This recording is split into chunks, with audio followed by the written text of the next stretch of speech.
Mental health problems आजकल बहुत common हो गई हैं। एंजाइटी, स्ट्रेस, डिप्रेशन हर दूसरे घर की कहानी बन चुकी है। ऐसे में लोग तुरंत रिलीफ के लिए एंटी डिप्रेसेंट्स की तरफ चल पड़ते हैं। ये मेडिसिन कुछ टाइम के लिए सिम्टम्स को कंट्रोल जरूर कर देती हैं, जैसे कि लो मूड या एंजाइटी को दबा देती हैं। लेकिन असली सवाल ये है कि प्रॉब्लम्स वापस क्यों आ जाती है, क्योंकि अक्सर ये मेडिसिन रूट कॉज को एड्रेस नहीं करती। आयुर्वेदा इस पॉइंट पर बिल्कुल अलग अप्रोच लेता है। आयुर्वेदा कहता है कि माइंड और बॉडी अलग नहीं है, दोनों एक दूसरे से डीपली कनेक्टेड हैं। अगर बॉडी में इम्बैलेंस है तो माइंड पर असर पड़ेगा ही पड़ेगा। इसीलिए आयुर्वेदा सिर्फ दिमाग को नहीं, पूरे शरीर को ट्रीट करने में बिलीव करता है। सबसे पहले आयुर्वेदा दोषा इम्बैलेंस को देखता है। वत, पित्त और कफ तीन बेसिक एनर्जीज हैं जो बॉडी और माइंड को कंट्रोल करती हैं। जब वत बढ़ता है तो आदमी को एंजाइटी, ओवरथिंकिंग और फियर फील होता है। जब कफ हैवी हो जाता है तो लेजीनेस, लो मोटिवेशन और डिप्रेशन जैसा फील होता है। ये एक पर्सनलाइज्ड अप्रोच है, हर पेशेंट को अलग तरीके से समझा जाता है। एंटी डिप्रेसेंट्स में ये पर्सनलाइजेशन पॉसिबल ही नहीं है। सबको almost doctor same kind of medicine he prescribe करता है। अब बात करते हैं गट हेल्थ की। आज साइंस भी मान चुकी है कि गट और ब्रेन का एक बहुत ही स्ट्रॉन्ग कनेक्शन होता है, जिसे गट ब्रेन एक्सेस भी कहते हैं। आयुर्वेदा तो ये बात हजारों साल पहले ही बता चुका है। अगर आपका डाइजेशन ठीक नहीं है, कॉन्स्टिपेशन रहती है या बॉडी में टॉक्सिन्स जमा हो रहे हैं, तो डायरेक्टली आपके मूड और थॉट्स पर असर पड़ेगा। इसीलिए आयुर्वेदा डाइट पर बहुत ज्यादा फोकस करता है। गरम, फ्रेशली कुक्ड खाना जैसे खिचड़ी, घी, ये माइंड को काम करते हैं। ड्राई, प्रोसेस्ड और स्पाइसी फूड एंजाइटी को बढ़ाते हैं। एंटी डिप्रेसेंट्स के केस में ये एस्पेक्ट तो कवर ही नहीं होता। फिर आता है हर्बल मेडिसिन का रोल। आयुर्वेदा में हर्ब्स को उनके नेचुरल फॉर्म में यूज किया जाता है, जैसे अश्वगंधा स्ट्रेस हार्मोन, कॉर्टिसोल को कंट्रोल करता है। ब्रह्मी ब्रेन फंक्शन और मेमोरी को इम्प्रूव करता है।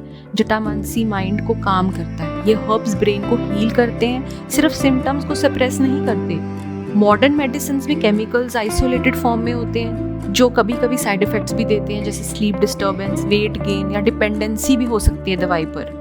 आयुर्वेदा डिटॉक्स पर भी काम करता है, जिसे पंचकर्मा कहते हैं। ये सिर्फ बॉडी क्लेंस नहीं है, ये माइंड को डीपली रिलैक्स करता है। जैसे शिरोधारा में फोरहेड पर वार्म ऑयल डाला जाता है, जो नर्वस सिस्टम को इंस्टेंटली काम करता है। नस्य थेरेपी में मेडिकेटेड ऑयल नोज के थ्रू दिया जाता है, जो डायरेक्टली ब्रेन तक कामनेस पहुंचाता है। अभ्यंगा मसाज से स्लीप इंप्रूव होती है और स्ट्रेस भी कम होता है। आज के टाइम में जब लोग इंसोम्निया से स्ट्रगल कर रहे हैं, ये थेरेपीज बहुत ज्यादा इफेक्टिव हैं। लेकिन आयुर्वेदा सिर्फ मेडिसिन तक लिमिटेड नहीं है, ये लाइफस्टाइल को इक्वली इंपॉर्टेंस देता है। 3 पिलर्स बताए गए हैं: आहार, निद्रा और विहार। मतलब आप क्या खाते हैं, कैसे सोते हैं, कैसे जीते हैं। अगर ये 3 सही नहीं है तो कोई भी मेडिसिन परमानेंट रिजल्ट देगी ही नहीं। स्लीप का भी बहुत ज्यादा इंपॉर्टेंट रोल है। ऑलमोस्ट हर मेंटल हेल्थ इशू में स्लीप डिस्टर्ब होती ही है। आयुर्वेदा में शिरोधारा जैसे थेरेपीज यूज होती हैं, जिससे वार्म ऑयल को फोरहेड पर डाला जाता है। इससे नर्वस सिस्टम भी काम होता है और स्लीप अपने आप जो है डीप होती रहती है। फुट मसाज जैसे सिंपल स्टेप्स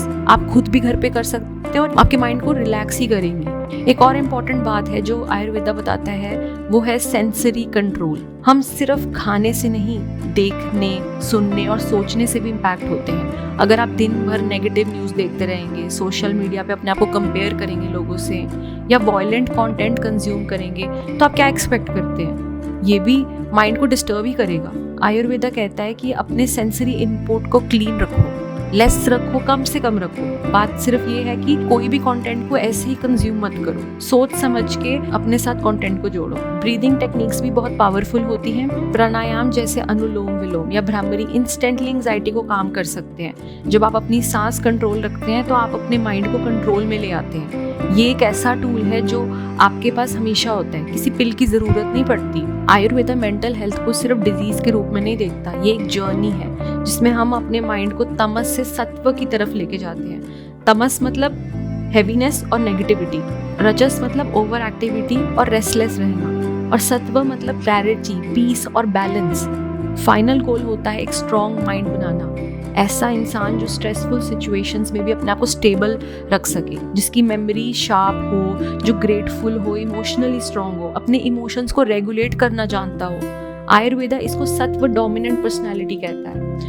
तो अगर आप सिर्फ सिम्टम्स को दबाना नहीं चाहते बल्कि अपने माइंड और बॉडी को अंदर से हील करना चाहते हैं तो आयुर्वेदा एक कंप्लीट सिस्टम है। ये आपको सिर्फ ठीक नहीं करेगा बल्कि आपको स्ट्रॉन्ग बनाएगा। लेकिन ये भी समझना जरूरी है कि सिवियर केसेस में जैसे सुसाइडल थॉट्स या एक्यूट डिप्रेशन एंटी डिप्रेसेंट्स की जरूरत पड़ेगी ही पड़ेगी, और डॉक्टर के पास भी जाना बहुत ज्यादा इंपॉर्टेंट है। इस चीज को बिल्कुल भी लाइटली और इग्नोर मत करें। आयुर्वेदा भी इस बात को मानता है, लेकिन लॉन्ग टर्म हीलिंग के लिए सिर्फ मेडिसिन पर डिपेंडेंट रहना कोई सोल्यूशन नहीं है। सिंपल वर्ड्स में समझे तो एंटी डिप्रेसेंट्स आपके सिम्टम्स को टेम्पररीली दबा जरूर देगा, जबकि आयुर्वेदा आपके सिस्टम को रीसेट कर देगा। ये आपको अंदर से स्ट्रॉन्ग बनाता है ताकि आप फिर से एक हेल्दी और हैप्पी लाइफ जी सकें।